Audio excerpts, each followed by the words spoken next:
Bonjour et bienvenue à chacune et à chacun d'entre vous.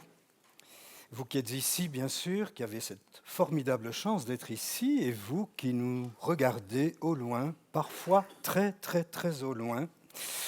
Chance d'être dans cette splendide ferme du Biérot qui nous accueille si souvent, mais en particulier durant cette semaine sainte, puisque beaucoup d'entre vous le savent, il y a plein de travaux au prieuré. Nous allons recélébrer la semaine sainte au prieuré lorsque tout ça sera prêt. Mais nous sommes très très heureux d'être accueillis ici, et c'est bien sûr toute l'équipe du prieuré de Malève-Sainte-Marie qui vous souhaite la très très bienvenue. Bienvenue Charles. Merci beaucoup Gabriel. C'est formidable que tu sois avec nous aujourd'hui. Charles, nous allons débattre, nous allons discuter, nous allons échanger d'ici quelques minutes. Mais avant cela, évidemment, je souhaite la bienvenue à nos muses et à nos musiciens, si fidèles, à Sylvie, notre récitante, à toute l'équipe de la ferme du Biérot. Vous savez, grâce à eux, grâce à elles, nous avons une qualité de son, une qualité d'image, une qualité de lumière exceptionnelle, surtout quand vous aurez l'occasion de revoir ces rencontres et ces célébrations. Je vous rappelle, si vous ne le saviez, que le thème d'année, c'est la consolation. Au prieuré, on prend toujours un thème qui a son contraire. Donc c'est aussi l'inconsolation, car il n'arrive pas toujours que l'on soit consolé. Et ce que vous voyez là derrière nous, mais devant vous, c'est une cabane. Merci à Olivier qui a construit cette cabane. Et la cabane, c'est vraiment, d'une certaine manière, le thème qui va nous réunir pendant ces 3 jours. La cabane du jeudi, vous le comprendrez très vite pendant l'entretien, elle va évoquer le chemin de Charles, y compris le lieu où il vit aujourd'hui. Il nous en parlera. La cabane du vendredi, elle est peut-être un peu moins drôle. C'est une cabane qui devient cabanon lorsque nous entrons en prison. Et Isabelle Le Bourgeois, notre invitée de demain, qui a été aumônière de prison, nous en parlera d'abondance. Quant à la cabane du samedi, celle de Cécile Mavet, qui est parmi nous pendant les 3 jours, celle dont nous allons voir ce magnifique film qui sera projeté samedi, c'est aussi une cabane qu'elle a fréquentée et de près et en pleine forêt, et pendant 6 mois, elle nous racontera tout cela samedi. La cabane, dans la Bible, elle joue un rôle tout à fait fondamental. Et aujourd'hui encore, dans le monde juif, une des toutes grandes fêtes, c'est la fête des cabanes, qu'on appelle Sukkot, mais qui est aussi la fête des tentes ou la fête des huttes, c'est-à-dire un lieu où l'on se met à l'abri pendant la moisson. Mais les cabanes, c'est aussi le lieu où on était à l'abri pendant la grande traversée du désert, au moment où le peuple hébreu était chassé d'Égypte. Alors, cette marche dans le désert, cette fuite de l'Égypte, elle est aussi présente dans cette fête des cabanes d'aujourd'hui. Elle nous rappelle notre fragilité. Elle nous invite à lutter contre un enracinement lorsqu'il est trop fort. C'est très bien d'être enraciné, d'avoir une identité, mais il ne faut pas que cette identité soit enfermante. Et la cabane, d'ailleurs vous le voyez ici derrière, elle invite aussi à accueillir les failles de notre histoire. Une cabane que nous allons rejoindre 1000 après 1000, au bout d'un chemin parfois difficile. 1000 après 1000, c'est une chanson qui est très célèbre au Québec, l'occasion de saluer tous les amis et toutes les amies qui nous regardent et qui nous écoutent là-bas, et à qui nous ferons encore une toute petite surprise en fin de célébration. Mais d'abord une cabane un peu plus sévère, dont le chemin est parfois très incertain, des 1000 et des 1000. Les muses.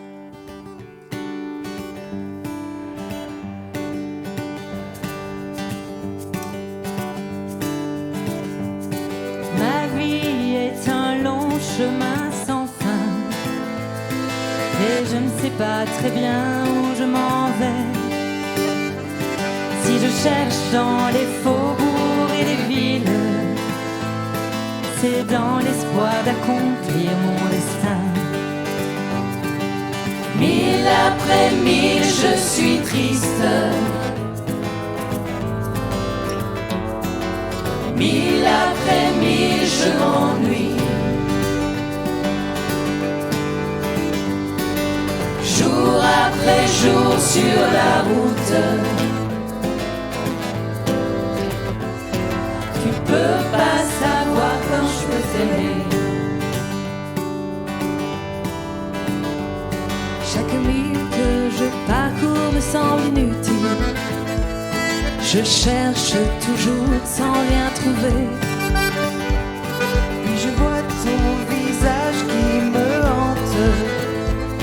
Je me demande pourquoi je t'ai quitté. Mille après mille, je suis triste.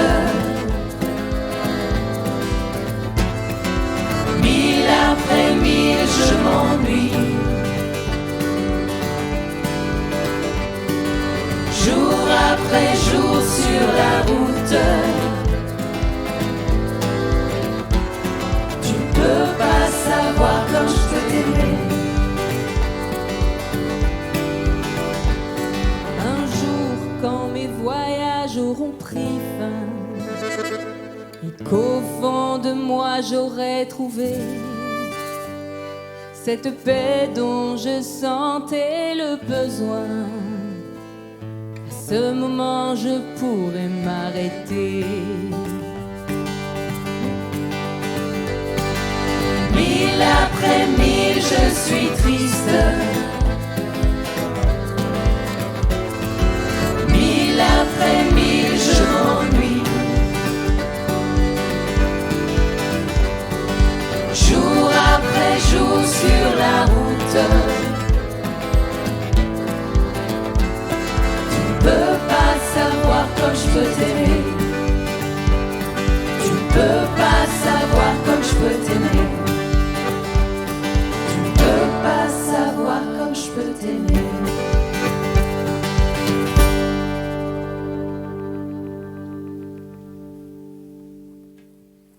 Rebonjour Charles. Rebonjour et bonjour à tous. Je ne m'étais pas tourné vers vous.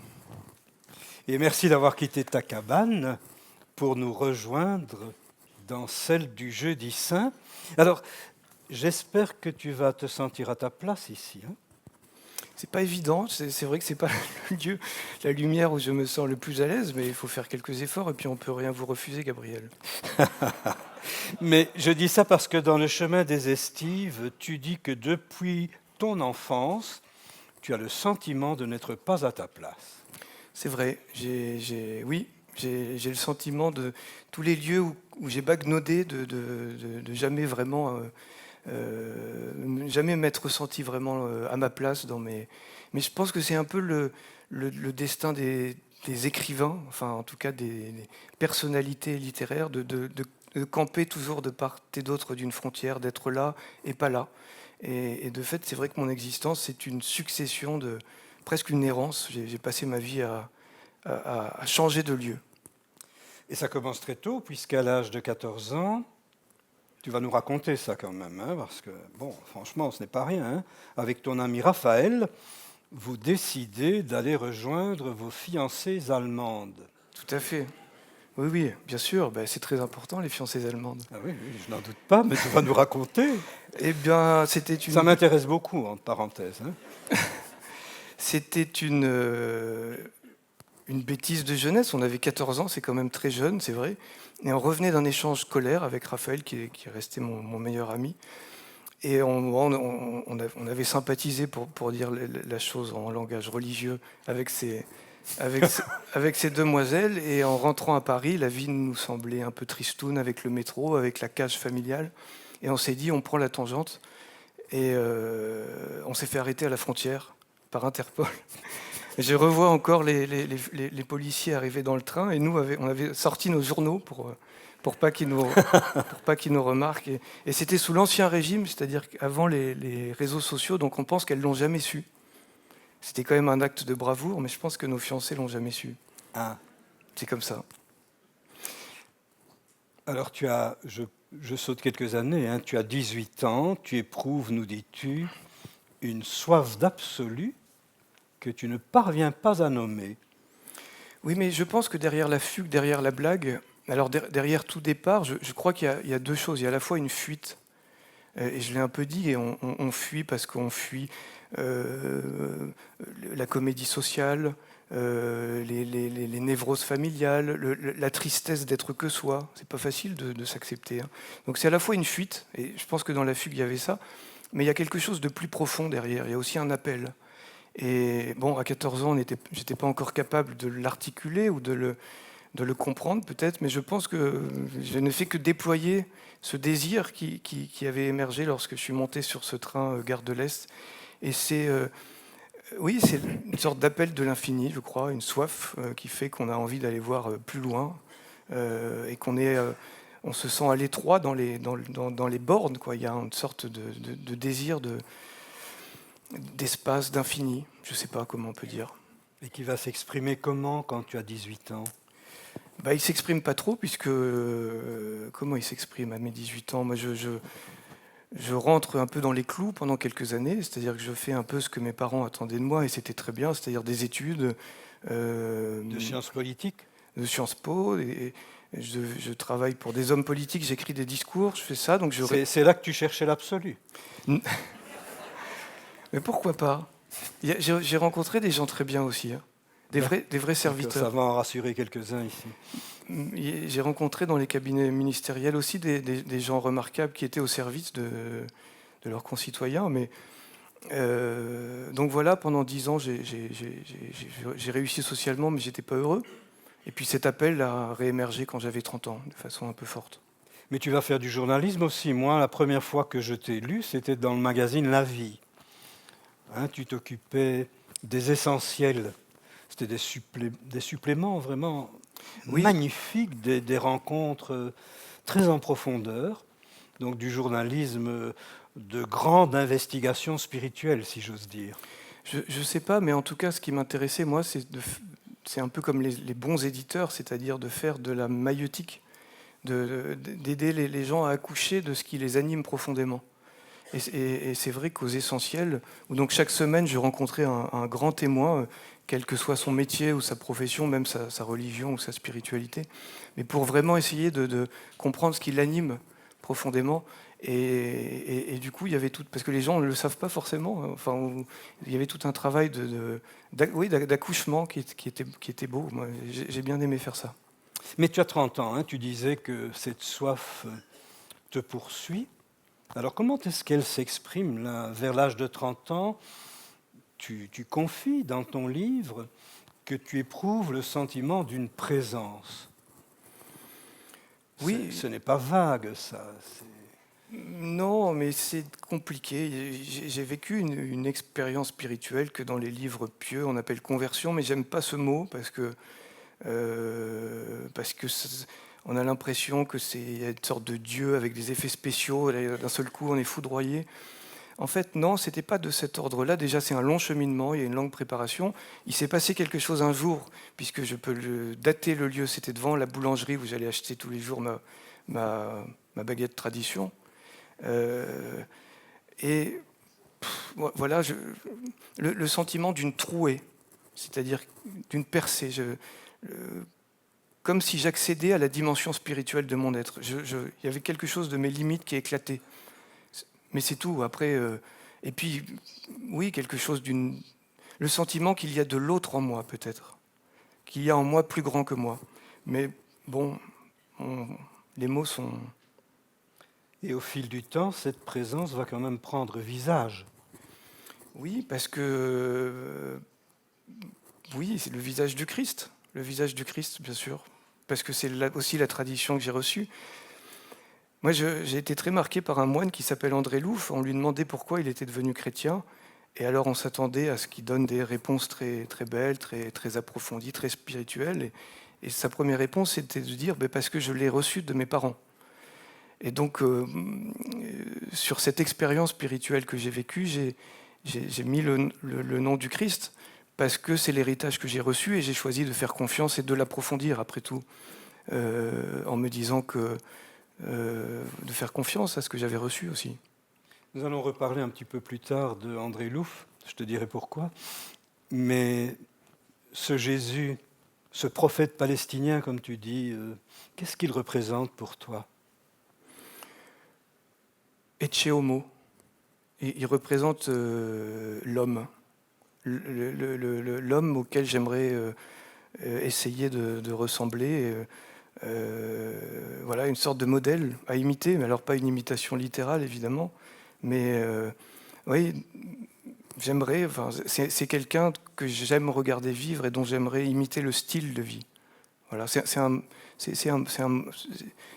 maître, enfin voilà, un maître, on peut dire. Alors, ce Jésus, pour t'en approcher, si j'ose dire, tu t'écartes. C'est quand même très étonnant dans ton cheminement. Je dirais même que tu t'écartes doublement, puisque tu deviens novice chez les trappistes, mais pas chez n'importe quel trappiste, des trappistes qui vivent sur une île. Magnifique, hein, en face de Cannes, l'île de Lérins. Alors ça signifie quoi, ce double écartement? J'ai toujours été attiré par les monastères, ne me demandez pas pourquoi, mais c'est pas tellement, c'est ni l'idéal ascétique, ni l'ascèse, ni tellement le retrait du monde qui m'attirait, que le pressentiment qu'il y avait dans les monastères un art de la vie intérieure. Et c'est un peu ça que je suis allé chercher dans les monastères. Et puis avec cette radicalité du converti, on se dit que quand on a goûté un peu cette présence dont on se dit qu'il n'y a pas d'autre solution que de se donner absolument, radicalement. Voilà, le monastère devient une perspective. Voilà, mais j'ai beaucoup reçu dans les monastères. Et de Lérins en particulier, qu'est-ce que tu nous dirais? Qu'est-ce qui t'a surtout marqué dans ce monastère-là? Mais moi, j'ai peur de ne pas être très édifiant. Mais en fait, pourquoi j'ai choisi Lérins, j'ai honte. Sois à l'aise, hein, nous ne sommes jamais édifiants ici. Non, mais c'est que... Bon, quand on cherche dans la vie monastique, et en Belgique, vous le savez, il y a c'est surtout les fromages. Et moi, j'aime pas le fromage. Et puis j'ai fait un tour des trappes, et puis ils étaient tous un peu des teints très, très, très, très pâles. Et je me disais, oulala, ça respire pas la vie. Puis je suis allé faire une retraite à Lérins. Et les moines qui se baignent une fois par semaine à la Méditerranée avaient un beau teint hâlé. Et ils avaient l'air en bonne santé. Et bon, alors ça peut paraître complètement ridicule. En même temps, je me demande si finalement, si c'est pas un critère, y compris très spirituel, la grande santé, comme disait Nietzsche. Ça me paraît un bon critère de discernement, finalement. Rejoindre des moines bien bronzés. C'est pas tellement le bronzage, mais des moines qui sont... qui par tout leur être, y compris leur corps, le corps c'est quelque chose qui est quand même un angle mort de la tradition chrétienne, exprime que suivre le Galiléen, c'est quelque chose qui met en vie vivante, voilà, si ça passe par le bronzage. Mais... Alors malgré la bonne santé des moines de Lérins et ton plaisir à être là, loin des fromages mais proche d'eux, tu les quittes quand même. Et tu les quittes pour une vie d'ermite.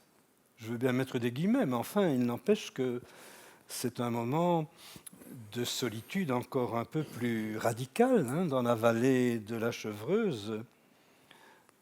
C'est là qu'on viendra à ce que tu as écrit sur Louf à ce moment-là. Mais pourquoi ce recul, partir de Lérins et te retrouver tout seul finalement? Alors, il y a quelques étapes intermédiaires. Hein. Oui, ben, tu nous les racontes. Mais disons que je me débat depuis toujours, et encore un peu aujourd'hui, avec des aspirations qui ne sont pas très compatibles, c'est-à-dire une aspiration très profonde à la solitude, et en même temps, quand je suis trop dans la solitude, le tourment des autres, où sont les autres. Et donc, après Lérins, je suis parti en Inde, dans un arche de Jean Vanier, passé presque 6 mois. Et puis de nouveau, j'ai eu cet appel très radical à partir encore plus profond, en profondeur dans le silence.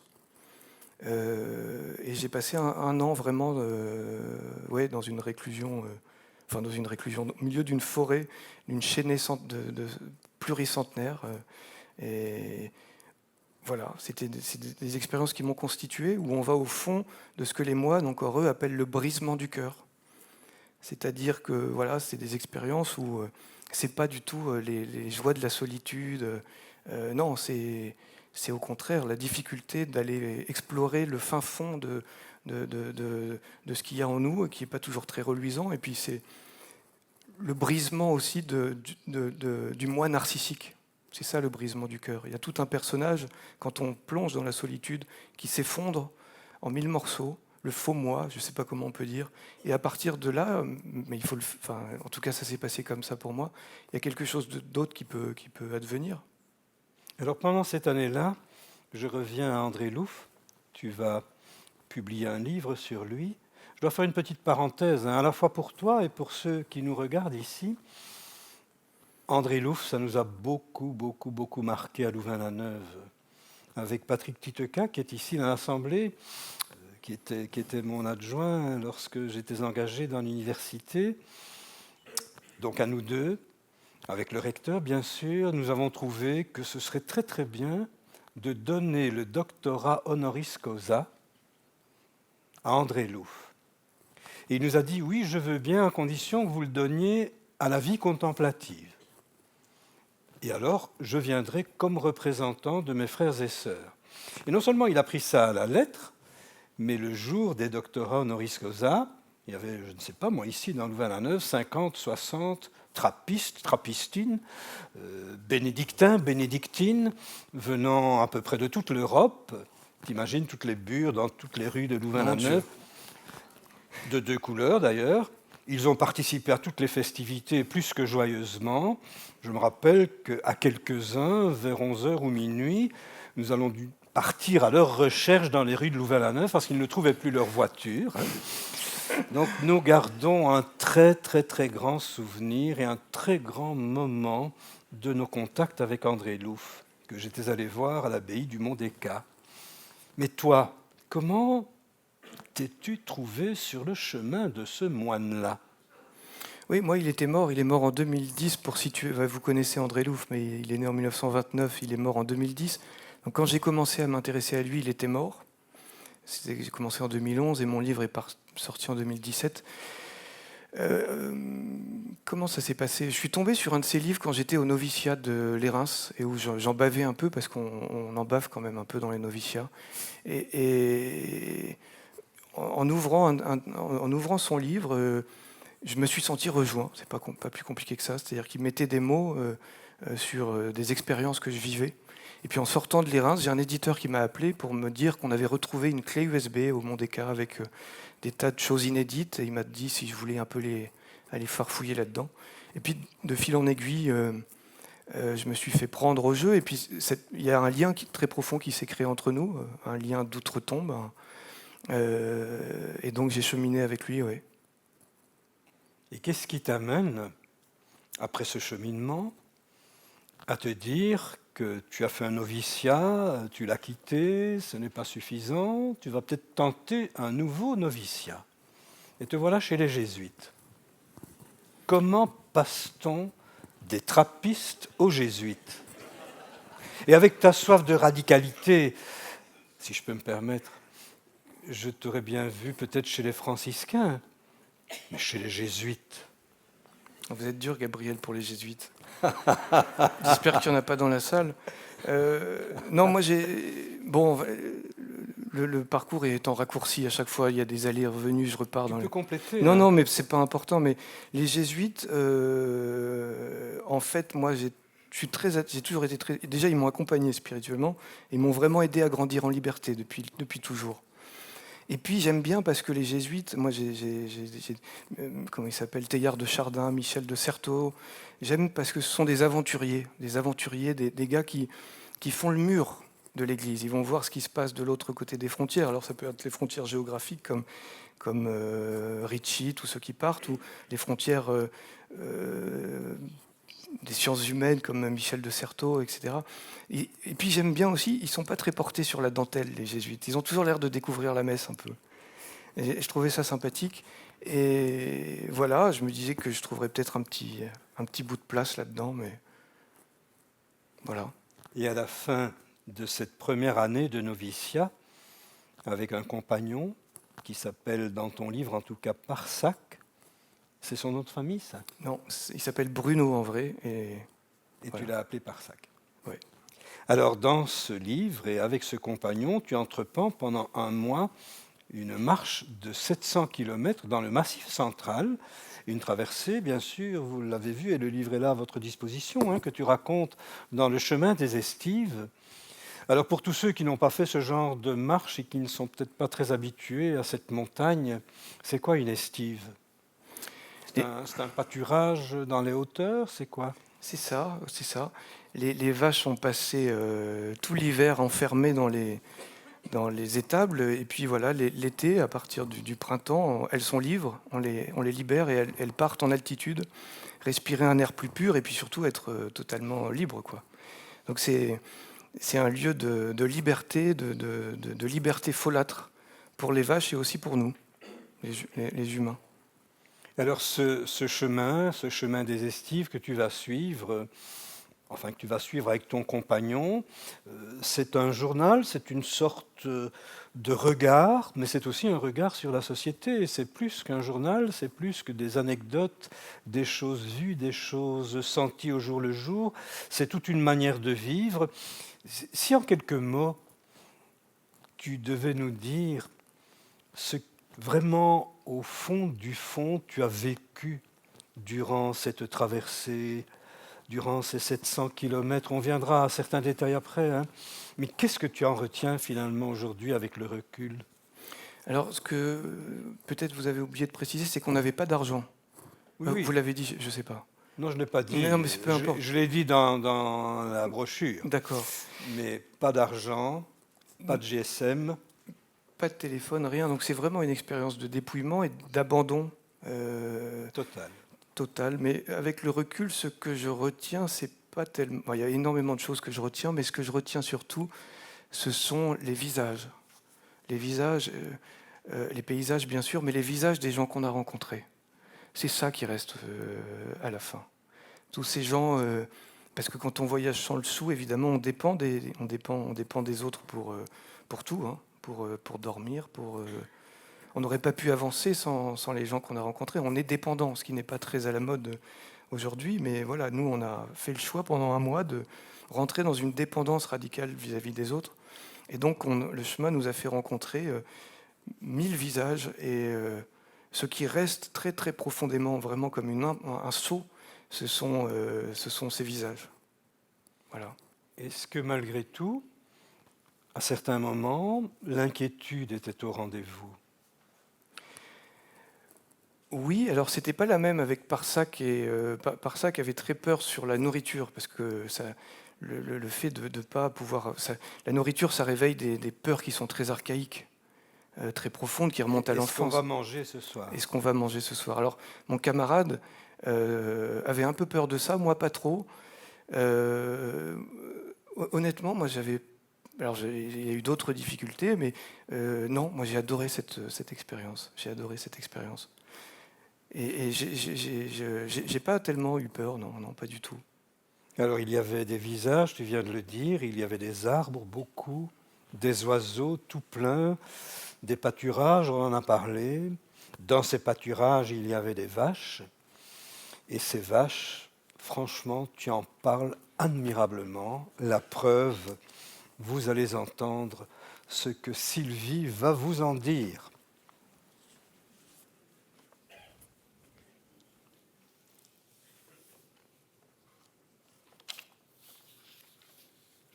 Nous avons besoin des vaches.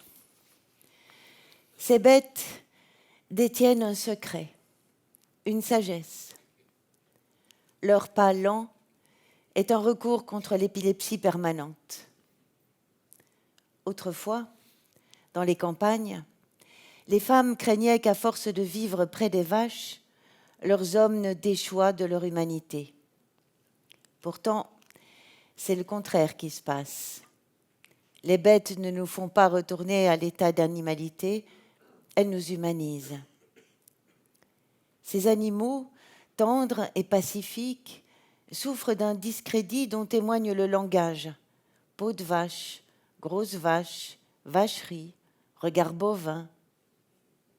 J'avoue ne pas comprendre cette disgrâce. Pour moi, ces bêtes sont des maîtres, des professeurs en vie mystique.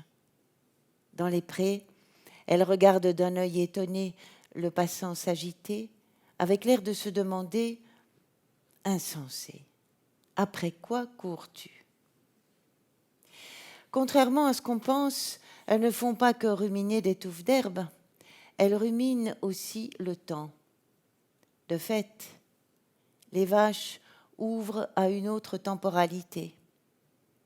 Elles enseignent la lenteur et l'art de tendre l'oreille, de rêver, de flâner. Avec leurs gracieux mouvements musculaires, leur nonchalance, la fluidité de leurs déplacements, l'absence de toute tension, leur regard qui se perd parmi les fleurs des champs, elles sont le meilleur tranquillisant.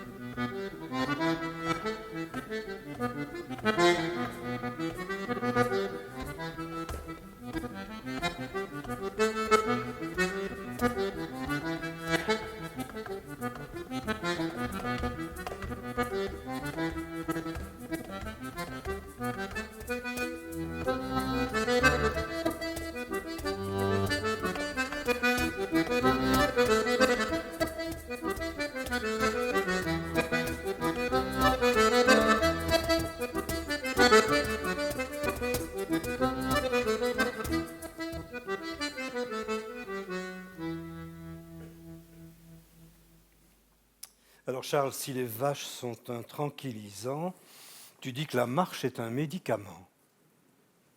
Oui, je dis que la sécurité sociale devrait la prescrire. Oui, bien sûr, ça fait du bien, c'est une jouvence. Voilà, les marcher comme ça sur les chemins, sauter les ruisseaux, boire l'eau des sources, rencontrer tous ces gens, se plonger dans la splendeur géographique. Au bout de quelques jours comme ça, puis dormir dans des ciels étoilés, au bout de quelques jours, tout exulte, la vie perfuse de partout, crépite. Ça produit de la vitalité. Vraiment, je pense que c'est un antidépresseur. Moi, quand je vais pas bien, encore là en Ardèche où j'habite, quand j'ai un petit coup de blues, je pars la journée et ça requinque. Oui, c'est extraordinaire la marche. Alors dans ton sac, oui, on a bien compris qu'il n'y avait pas de GSM, pas de nourriture, pas d'argent, rien, mais il y avait quand même l'imitation de Jésus-Christ, Rimbaud et Charles de Foucault. Tu dis d'ailleurs quelque part que Rimbaud et Charles de Foucault se ressemblent.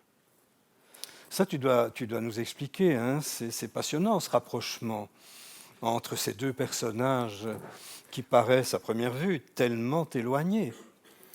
Bon, il y a déjà des concordances biographiques qui sont contemporains, Oui. Quasiment il y a 4 ans d'écart. Ils ont tous les deux fait de l'exploration géographique, ils ont des amis en commun, ils ont tous les deux été attirés par l'Afrique. Et puis, je crois qu'il y a quelque chose, ils sont tous les deux pris par ce même désir de l'ailleurs dont on parlait tout à l'heure. Mais je crois justement qu'ils expriment 2 modalités de l'errance. Foucault, c'est un désir de l'ailleurs qui conduit à la vie en plénitude, alors que Rimbaud, à la fin, le Rimbaud africain, dont on a fait toute une mythologie, en fait, il est vraiment travaillé par des passions tristes, et ça va conduire... c'est une errance, si vous voulez, qui finit très mal. Et je pense qu'on a tous, plus ou moins, en soi, ces deux modalités de l'appel du départ, vous voyez. Voilà, mais j'aurais rêvé qu'ils se rencontrent, j'aurais adoré une conversation. Je pense que Foucault aurait pu comprendre Rimbaud. Je pense que Rimbaud avait une vraie quête spirituelle, mais qui ne pouvait pas s'exprimer dans le christianisme de la fin du siècle. C'est une sorte d'athée christique. Et je pense que Foucault aurait pu le comprendre, le Foucault de Tamanrasset, le dernier Foucault. Alors de fait, Le chemin des Estives, c'est parce que tu parles de Rimbaud et de Foucault, c'est aussi, j'y insiste vraiment beaucoup, hein, c'est aussi un formidable travail d'écriture. Oui, tu nous racontes une traversée tout à fait personnelle, particulière, mais tu es vraiment, vraiment écrivain. On vient de l'entendre rien que dans ce passage sur les vaches. C'est une manière quand même de raconter qui est tout à fait exceptionnelle. Et pour montrer cela, toi-même, tu acceptes cette étiquette, tu dis « écrivain est la seule étiquette que j'accepterai à la rigueur que l'on appose sur mon front ». C'est quoi être écrivain? C'est quoi l'écriture? Mais je pense qu'on peut être écrivain sans œuvre. En disant ça, ça peut paraître très immodeste, ça peut paraître... C'est pas une façon de mettre un saut de qualité sur les bouquins que j'écris. Pas du tout, parce que je pense qu'on peut être un écrivain sans œuvre. Pour moi, écrivain, c'est une... et je pense que je le suis à ce titre, c'est presque une façon d'être, de se rapporter au monde. C'est un certain tour d'esprit, un certain regard sur les choses. Maupassant appelle ça la seconde vue. Je pense qu'il y a des êtres qui sont gratifiés ou affligés, parce que c'est pas forcément toujours très facile, de ce que Maupassant appelle la seconde vue. Et c'est quoi la seconde vue? C'est le fait de à la fois vivre la situation et d'avoir en même temps un regard éloigné, comme disent les anthropologues, qui l'analyse, qui l'observe. Donc je crains que je sois affligé. C'est pas forcément de tout repos, parce que ça veut dire qu'on colle jamais aux situations, qu'on peut pas être, vous voyez, pleinement dans l'instant. Et en même temps, c'est une richesse aussi, parce que ça permet de voir peut-être des choses que d'autres ne verraient pas ou verraient autrement. Donc voilà, pour moi, c'est un tour d'esprit, c'est un regard. À un moment donné, tu cites Cioran. Je crois qu'on ne devrait rien écrire qui ne puisse se murmurer à l'oreille d'un ivrogne ou d'un mourant. J'ai trouvé cette phrase extraordinaire, je la répète. Je crois qu'on ne devrait rien écrire qui ne puisse se murmurer à l'oreille d'un ivrogne ou d'un mourant. Oui, mais je trouve oui, qu'il faut qu'on réfléchisse. Enfin, il y a une responsabilité de l'écrivain à se demander si ce qu'il doit publier est important ou pas. Il y a un tel afflux de livres, on vit dans une société où il y a un tel flux de paroles, il y a une telle logorée, que brocarder cet aphorisme dans son bureau d'écrivain, c'est pas mal. En tout cas, moi, c'est pour ça que j'écris peu de livres, mais les livres doivent vraiment répondre à une urgence intérieure. Sinon, on ne fait qu'alimenter le bruit, on ne fait que rajouter du bruit au bruit. Donc vraiment, ça doit venir des tripes. D'Ormesson dit que la littérature, c'est un chagrin dompté par la grammaire. J'aime beaucoup cette phrase, parce que ça veut dire que c'est quelque chose qui vient vraiment de son corps, du plus profond de ses tripes. Alors il y a une écriture chez toi, bien sûr, mais il y a aussi une théologie. Et pas du tout une théologie dans les nuages. Hein. Tu es très très concret, tu es très très précis quand tu racontes par exemple l'état de l'Église, l'état du christianisme, et à partir de tes rencontres précisément. Je pense que l'extrait que maintenant Sylvie va nous lire, je l'ai choisi parmi des dizaines d'autres, parce que tu parles beaucoup de cette question-là tout au long du livre, peut vraiment nous dire ce que tu entends par la situation où finalement nous nous trouvons aujourd'hui. C'est le deuxième soir consécutif que des hôtes manifestent un raidissement quand la conversation roule sur le christianisme. Depuis le début du voyage, c'est comme une rengaine, un bruit de fond. Biberonnés au christianisme, passés dans les écoles religieuses, beaucoup d'habitants du Massif central ont délaissé cet héritage. Certes, la plupart disent ne pas garder un bon souvenir de leur séjour dans les établissements chrétiens, au contact de religions qui faisaient parfois advenir le royaume à coups de taloche. Mais le problème n'est pas là. Certains, comme Marc, reconnaissent même que les heures gâchées devant les prie-dieux, à genoux, dans le froid, leur ont inculqué un certain goût de la rêverie et du silence. Quelque chose comme une structure intérieure qui leur a permis de tenir debout. Non. Les racines de l'indifférence sont plus profondes. Marc, Henri, mais aussi Élise et tant d'autres se sont retirés en silence parce qu'il leur est apparu un jour que le langage chrétien était exilé de leurs questions vitales, qu'au fond, ils n'avaient plus rien à leur dire. Peu à peu, un fossé s'est creusé entre leur expérience et cette parole. Le christianisme est devenu une langue morte, dont les mots usés, démonétisés, ne référaient plus aux enjeux décisifs de leur existence.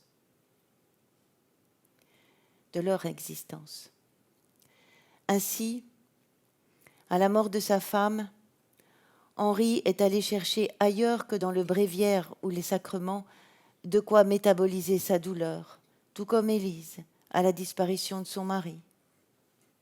Donnant raison à Sioran, qui a pointé cette insignifiance dans un aphorisme cruel, dans les épreuves cruciales, la cigarette nous est d'une aide plus efficace que les évangiles.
Qu'est-ce qu'on fait, Charles, pour redonner vie à une langue morte? Mon Dieu. Déjà en envie, peut-être, première chose, enfin, on essaie de vivre, de témoigner de ce qu'on croit. C'est-à-dire, je pense que le meilleur témoignage, c'est celui de son existence. Et puis, il y a un jésuite qui dit qu'il faut casser les mots. Les mots du christianisme, casser ces mots qui sont tellement durcis, en même temps usés, casser les mots pour faire ressortir leur signification existentielle. Et alors, bon, je ne sais pas, peut-être qu'il faudrait un moratoire, un grand silence, que l'Église se taise très longtemps, et qu'elle ne redise pas une parole qui ne vienne pas de l'expérience, qui ne vienne pas du silence ou de l'expérience. Je pense qu'on a besoin aussi des poètes. Parce que le risque, sinon, c'est de rester dans une sorte d'entre-soi, ou comme une vieille tribu comme ça qui parle la même langue. Et que je suis très sensible aux appels du pape à sortir justement de l'autoréférentialité, à essayer de rejoindre les gens qui se sont détachés du christianisme. Et mon livre, très humblement, mais tout en étant confessant, puisque je ne cache pas que j'essaie de vivre du Christ, essaie aussi quand même de redire des choses qui m'animent profondément dans un langage qui parle un peu. Et je pense que c'est important. Et puis aussi, peut-être donner le visage d'une Église un peu plus humble. L'Église, elle est parfois tentée par l'infaillibilité. Et montrer aux gens que l'Église ne sait pas tout, qu'elle cherche avec eux tranquillement, en tâtonnant et sans avoir réponse à tout. Tu dis aussi qu'il faut qu'on retrouve une religion du rire et de la jubilation. Mais oui, parce que c'est quand même joyeux tout ça, non ? On n'est pas seul, il n'y a plus de situation d'impasse quand on essaie de croire dans ce que nous enseigne la religion chrétienne et qu'on en vit. c'est croire que quand tout paraît obstrué, il y a toujours la possibilité d'un miracle. Voilà, c'est joyeux. Moi, enfin, voilà, c'est quelque chose que je trouve qu'on devrait le refléter davantage par nos êtres, par nos vies, ouais, c'est ça, cette espèce d'allégresse. Et il y a ce courant dans l'Église. Il y a ce courant qui a traversé les siècles. Alors on a retenu beaucoup le visage plus ascétique, plus austère, mais c'est pas la seule note. Et voilà. À la fin du livre, on comprend que tu vas faire le deuil de la vie religieuse, en tout cas dans sa forme institutionnelle, pour marcher sur la route d'une vie spirituelle que je vais appeler un peu plus buissonnière. On peut dire ça comme ça ? Oui, on peut dire ça comme ça. Mais j'ai aussi écrit ce livre, je crois, pour essayer justement de justifier une espèce d'errance comme ça de mon existence. Et ce livre m'a aidé, je crois, à assumer, et il était temps quand même à 40 piges, de tracer quand même un chemin un peu singulier qui est le mien. Et je pense que ça, c'est un fruit aussi de la fréquentation de l'Évangile, d'assumer qui on est. On est tiré à exemplaire unique, voilà, et déployer ses dons, alors pas pour sa frimousse, mais pour essayer de... Est-ce qu'il y a une mission de l'écrivain ? Moi, je ne suis pas très à l'aise avec ça, mais essayer d'aider un peu les autres à vivre comme on peut. Moi, j'ai un petit don d'écriture, je m'en sers, et puis voilà. Un petit don d'écriture, tu dis ça avec beaucoup de modestie, mais tu as quand même fait quelques ouvrages importants, par exemple sur Casanova. Qu'est-ce que tu allais faire sur ce chemin-là ?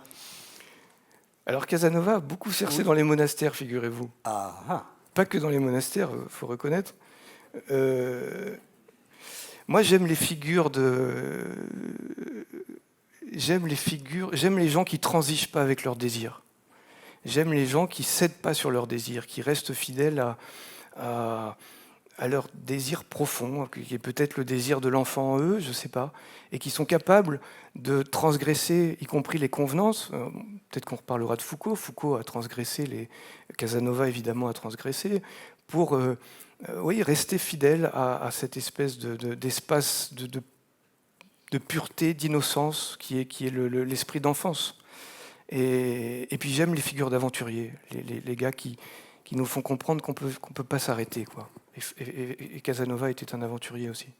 Tu nous dis, on va peut-être reparler de Foucault, oui, dans la liturgie, mais je voudrais quand même que tu nous en dises un petit peu plus, parce que je pense que tu prépares un livre sur Charles de Foucault, non ? Oui, je prépare un livre sur Foucault, mais qui ne sera pas une biographie de Foucault, qui sera plus une sorte de tentative de compréhension du lien étonnant, presque pathologique que j'ai avec lui, parce que c'est presque une vie de couple. J'ai sa photo dans mon bureau, mes amis sont jalouses du temps que je passe avec lui. Et je voudrais comprendre cette espèce de compagnonnage qui peut se nouer avec un saint mort il y a plus d'un siècle, et qui n'est pas une promenade de santé, parce que à la différence des people ou des stars qui n'exigent pas tellement de ceux qui les adulent un cheminement intérieur, fréquenter un type comme Foucault, eh ben c'est pas de tourpeau, parce qu'il vient me questionner. Est-ce que tu es fidèle à tes désirs ? Est-ce que tu es fidèle à ta vocation ? Qu'est-ce que tu fais de ta vie ? Vous voyez, donc c'est un peu sport. Ce qui était un peu sport aussi, c'est tout récent, c'est le voyage que tu viens de faire en Mauritanie. C'est bien l'écart et l'alliance tout le temps chez toi, hein ? Ben le oui. lointain et le proche. Oui, mais c'est un peu comme... Il y a un poète chrétien que j'aime beaucoup qui dit qu'on aurait besoin d'une écologie de la vie intérieure, et de s'inspirer de ces grandes majestés, la lune, le soleil, les marées, qui comme ça se retirent et puis reviennent. Et voilà, comme moi j'ai besoin personnellement de cette espèce d'alternance entre des grands temps d'anachorèse, de retrait, de désert, et puis des temps de relation. Alors, chacun trouve son rythme, et je pense qu'on a tous besoin de cela. Et là, je suis parti au vrai désert, en Mauritanie, sur les traces de Saint Soufi, avec un des élèves de Théodore Monod. Donc, on est parti dans l'Adrar, à la découverte de mausolées de Saint Soufi de la fin du 19e siècle. Tu nous en dis un petit peu plus de ce voyage ? Eh bien, écoutez, je suis en train d'écrire dessus parce qu'il y a un journal qui m'a commandé un reportage, mais ça a été, c'est difficile à dire, mais ça a été la rencontre avec le désert surtout, qui est un lieu très très émouvant, le désert de sable, qui est un lieu très pur en fait, qui vient toucher quand on... Alors je suis resté que 3 semaines, mais quand même 3 semaines, une méharée avec le français et puis nos 3 chameliers. Oui, le sable, le corps à corps avec le sable vient toucher au bout d'un temps quelque chose de très profond en soi, voilà, peut-être ce que les mystiques appellent la fine pointe de l'âme, je ne sais pas, mais à mon avis, ce lieu qui fait pleurer. On pleure en fait quand on s'immerge dans le désert. C'est un lieu qui nous lave vraiment de toutes nos scories, de toutes nos impuretés. Le sable est très propre, voilà. C'est un lieu pur en fait, vraiment. Et donc on peut que se mettre à genoux. Et puis, ce qui est aussi très impressionnant, c'est la foi des musulmans. Donc on était avec nos 3 chameliers et les côtoyer. Moi, je comprends un peu, par exemple, Charles de Foucault, qui a été pas converti, mais qui a été ébranlé aussi par le contact et la vue de la foi des musulmans. C'est très impressionnant de les voir s'agenouiller 5 fois par jour dans le sable. Et puis la prière prend tout chez eux, prend tous les rituels de salutation. Et au bout d'un moment, ça crée une atmosphère qui est très, très, très priante au fond, et qui nous aide à retrouver nos propres sources. Alors aujourd'hui, tu vis en Ardèche, dans une cabane en bois, proche aussi d'une communauté religieuse, tout en poursuivant ta vie professionnelle. Hein. Qu'est-ce que tu peux nous dire de ce lieu qui est ton lieu source, ton lieu ressource? Enfin, je ne sais pas comment tu le définirais. Eh bien, je dirais que c'est chouette. C'est une géographie que j'aime beaucoup, que je cherche, qui est une géographie très âpre, parce que c'est le sud de l'Ardèche. C'est pas du tout des paysages riants. Il y a quelque chose de très austère, de très décapant, que j'ai beaucoup aimé dans le Massif central, moi aussi. Et c'est des paysages on a tous, je crois, dans le cœur une patrie intime, un paysage personnel qui vient toucher là aussi des choses très profondes. Et moi, l'Ardèche, c'est ça. Alors, il n'y a pas de vaches, parce que c'est des paysages en terrasse, donc les pauvres vaches, elles ne peuvent pas passer les escaliers. Il y a quelques moutons. Voilà, c'est une vie toute simple, il n'y a rien d'exceptionnel. Toute simple. Voilà, je fends des bûches.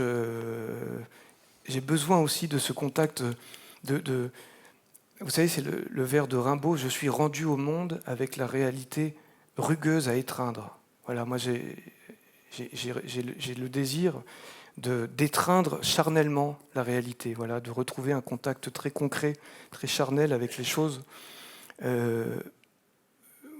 L'appel du dépouillement dont on a un peu parlé, c'est aussi un dépouillement spirituel, c'est-à-dire que j'ai eu le désir, moi, de quitter, y compris la glose un peu ecclésiale, voilà, et de retrouver cette espèce d'épiphanie de liturgie du réel, je ne sais pas comment on peut dire, ou de messe sur le monde, enfin, un contact concret avec la réalité.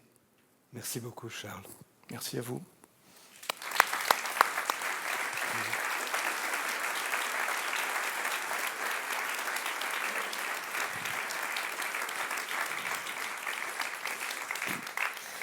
Pour honorer l'écrivain qui a si bien mis en mots des sensations, des bouts de conversation, des choses vues, vous verrez si vous lisez ou si vous avez déjà lu Le chemin des Estives, pour honorer tout ce chemin-là, voici Renaud, il est muse.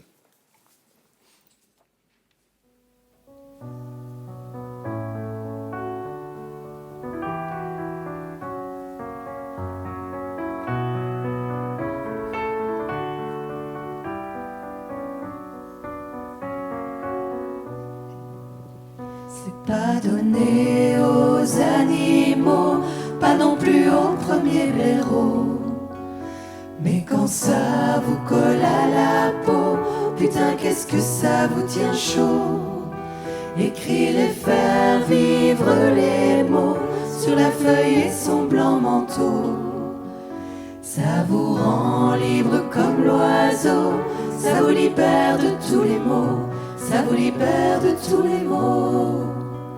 C'est un don du ciel, une grâce qui rend la vie moins dégueulasse, qui vous assigne une place plus près des anges que des angoisses.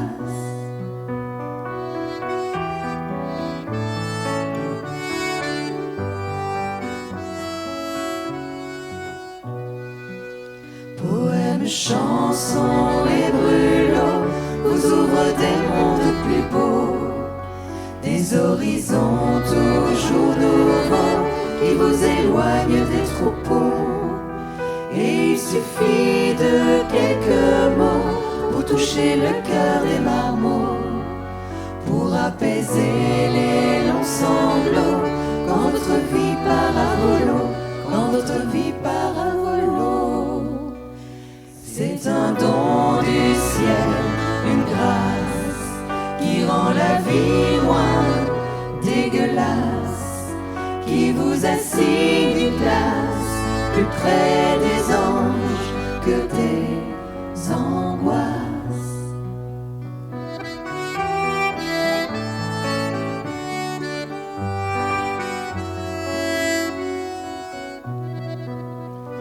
Les poèmes d'un Léoto se nomment Brassens d'un Nougaro, la plume d'un Victor Hugo éclaire ma vie comme un flambeau.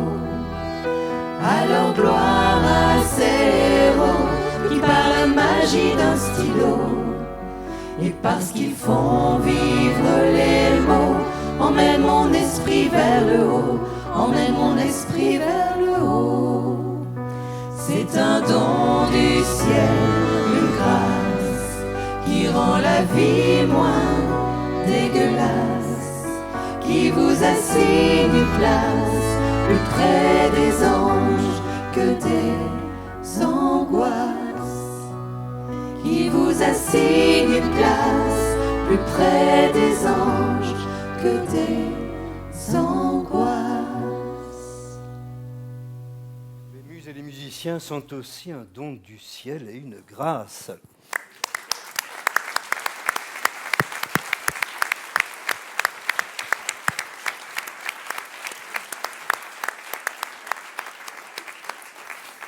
Bon potage, bon échange avec Charles qui va vous rejoindre. Et vous n'oubliez pas qu'à moins le quart, dans 3/4 d'heure, vous avez le temps donc, hein, mais enfin quand même, regardez vos montres, vous rejoignez la salle. Ce n'est pas parce que nous avons absolument besoin que vous regagniez à tout prix à l'heure, c'est tout simplement parce que c'est retransmis et que nous avons annoncé l'horaire. Merci et à tout de suite.